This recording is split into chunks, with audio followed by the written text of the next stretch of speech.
Halo Bapak Ibu Saudara-saudari terkasih, pendengar setia Renungan Harian dimanapun Anda berada. Selamat berjumpa kembali dalam edisi Renungan hari ini. Saudara-saudari terkasih, hari ini Minggu 10 Oktober 2021, hari Minggu biasa ke-28. Referensi Renungan hari ini diambil dari Kitab Kebijaksanaan bab 7 ayat 7 sampai dengan 11. Bacaan kedua diambil dari surat kepada orang Ibrani bab 4 ayat 12 sampai dengan 13. Dan bacaan Injil diambil dari Injil Markus bab 10 ayat 17 sampai dengan 30. Saudara-saudari terkasih, dikatakan bahwa terkadang harta bisa menjadi penghalang bagi kita dalam mengikuti Tuhan. Harta bisa menjadi penghalang kita untuk masuk surga jikalau harta itu digunakan untuk kenikmatan dunia semata dan bukan untuk mencari harta surgawi. Maka kalau kita dikaruniai rezeki yang cukup oleh Tuhan, sikap batin yang paling tepat adalah kita tidak boleh terikat.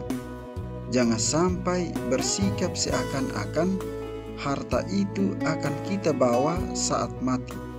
Perlu kita sadari bahwa semua harta yang kita miliki akan kita tinggalkan di dunia ini saat kita mati.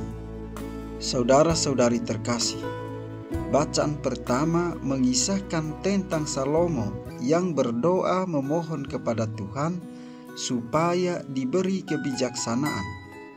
Baginya, kebijaksanaan lebih berharga daripada harta benda atau materi. Bagaimana memperoleh kebijaksanaan? Yakni dengan berdoa atau membangun kedekatan dengan Tuhan. Dalam doa, orang memperoleh kebijaksanaan. Dibandingkan dengan roh kebijaksanaan, kekayaan tidak memiliki arti apa-apa karena materi akan hancur. Saudara-saudari terkasih, dalam Injil hari ini kita mendengar pernyataan yang kontroversial.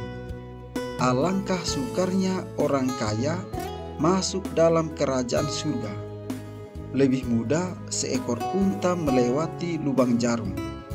Yesus tampaknya ingin memberikan suatu pemahaman bahwa ternyata untuk mengikuti Dia, kita harus berani melepaskan segala keterikatan. Dalam dialog singkat Yesus dengan pemuda itu, dikatakan bahwa semua perintah Allah telah dilaksanakannya sejak masa mudanya. Dan ia seakan-akan meyakini bahwa ia sudah berhak memperoleh hidup kekal. Namun satu pernyataan Yesus membuat pemuda ini menjadi kecewa dan sedih, yakni, "Pergilah, jualah apa yang kau miliki dan berikanlah itu kepada orang-orang miskin." Ini salah satu syarat jika ia ingin memperoleh hidup kekal. Sederhana, namun memang tidak mudah. Pemuda kaya ini rupanya merasa berat untuk berbagi kekayaannya dengan orang-orang miskin. Apalagi kalau harta itu merupakan hasil kerja kerasnya. Tentu ia memperhitungkan untung ruginya secara manusiawi. Namun sasaran Yesus jauh melampaui itu. Jika seseorang mau memperoleh sesuatu yang nilainya lebih tinggi, ia dituntut harus berani menggadaikan hal-hal lain yang bisa menjadi penghalangnya. Reaksi orang kaya itu sesungguhnya menunjukkan ketidakseriusannya dalam apa yang dimintanya. Saudara-saudari terkasih, Tuhan menghendaki komitmen kita. Kalau kita mengaku Yesus yang adalah Tuhan dan penyelamat hidup kita. Mengakui Yesus Kristus sebagai Tuhan dan penyelamat hidup kita mengandung konsekuensi yang tidak mudah. Itulah komitmen kita sebagai pengikut Kristus yang harus selalu memenangkan kerajaan surga dengan mengikuti kehendak-Nya. Hendaklah hidup kita selalu mengutamakan Kristus dibandingkan mengutamakan kesenangan duniawi. Saudara-saudari terkasih, bagi Allah tidak ada yang mustahil. Seringkali iman melewati logika dan penalaran kita. Iman sesungguhnya juga berbicara tentang keyakinan akan terwujudnya kemustahilan menurut duniawi dan kasih karunia Allah.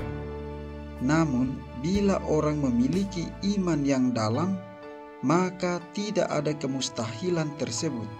Dengan demikian, tidak ada yang mustahil bagi kita untuk masuk kerajaan surga, asalkan hati kita tidak hanya terikat pada harta kekayaan kita. Kita diajak untuk lebih memprioritaskan Tuhan serta menempatkan segala perkara rohani sebagai yang terutama dalam hidup kita. Kita perlu mendesain hidup kita dengan rancangan-rancangan rohani yang bersumber dari sabda Allah dan berani melepaskan diri dari segala sesuatu yang dapat menghalangi relasi kita dengannya, sehingga hidup kita menjadi berkat. Marilah kita mohon berkat dari Tuhan Yang Maha Kuasa, kiranya Ia senantiasa memberkati kita di dalam seluruh tugas dan karya kita.